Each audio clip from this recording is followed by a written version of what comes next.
मोदी सरकार में दुनिया देखेगी भारत का दम, जब अंतरिक्ष में लहराएंगे तिरंगा हम।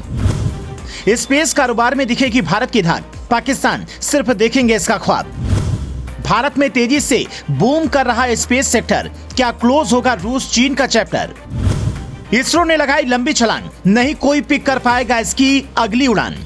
मोदी सरकार में भारत की धाक अब स्पेस में भी दिखेगी। बचपन में जो हम ख्वाब देखते थे उसको मोदी सरकार अब पूरा करने में लगातार जुटी हुई है। अक्सर कहानियों में हम स्पेस जाने के बारे में सोचते थे, जो अब जल्द पूरा होता दिख रहा है। इतना ही नहीं, अब पूरी दुनिया में भारत का स्पेस पर भी दबदबा हो जाएगा। सुनकर सोच रहे होंगे कि क्या ऐसा हो सकता है, तो इसका जवाब है हाँ, ऐसा हो सकता है, क्योंकि मोदी हैं तो सब मुमकिन है।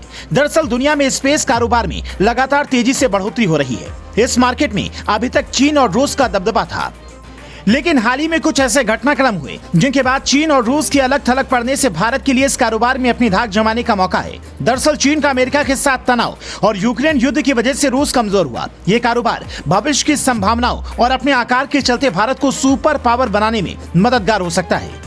2020 में स्पेस इकोनॉमी का साइज 447 अरब डॉलर था और 2025 तक स्पेस अर्थव्यवस्था 600 अरब डॉलर होने का अनुमान है।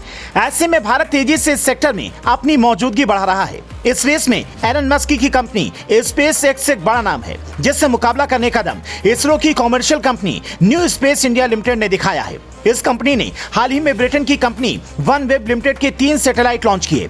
स्पेस से हाई स्पीड इंटरनेट डिलीवरी करने की मांग तेजी से बढ़ रही है। इसमें ऑर्बिट में सैटेलाइट लॉन्च करने का बिजनेस तेजी से बढ़ रहा है। जहां एक बात आपको और बता दें कि ब्रिटेन की कंपनी वन वेब एक ग्लोबल ब्रॉडबैंड इंटरनेट नेटवर्क बनाना चाहती है। इसीलिए हाल ही में सैटेलाइट्स के सफल प्रक्षेपण से वो इस दिशा में एक कदम आगे बढ़ गई है।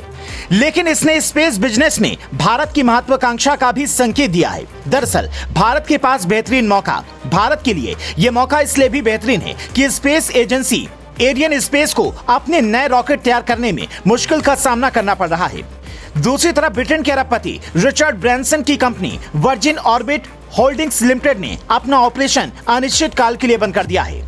यह कदम उसने जनवरी में अपना एक लॉन्च फेल होने के बाद उठाया। अब अगर भारत सफलता के साथ इस क्षेत्र में आगे बढ़ता है तो फिर इस मामले में उसका दबदबा बढ़ सकता है। भारत के आगे बढ़ने का भरोसा इसलिए भी बढ़ रहा है क्योंकि मोदी सरकार में मेक इन इंडिया कार्यक्रम में स्पेस सेक्टर को विकसित करने पर काफी जोर दिया जा रहा है। इसका मकसद भारत को टेक्नोलॉजिकल इनोवेशन में टॉप डेस्टिनेशन बनाना है। हालांकि चीन से मुकाबला करने के लिए भारत को अभी लंबा सफर तय करना होगा, क्योंकि 2020 में अर्थ ऑर्बिटिंग सैटेलाइट्स में चीन की हिस्सेदारी 13.6% थी, जबकि भारत की हिस्सेदारी 2.3%। लेकिन बहुत कम देशों के पास भारत के बराबर सस्ती टेक्नोलॉजी, इसलिए कम कीमत के सैटेलाइट लॉन्च करके भारत के पास चीन से दूरी बना रहे देशों और कंपनियों को लुभाने का शानदार मौका है।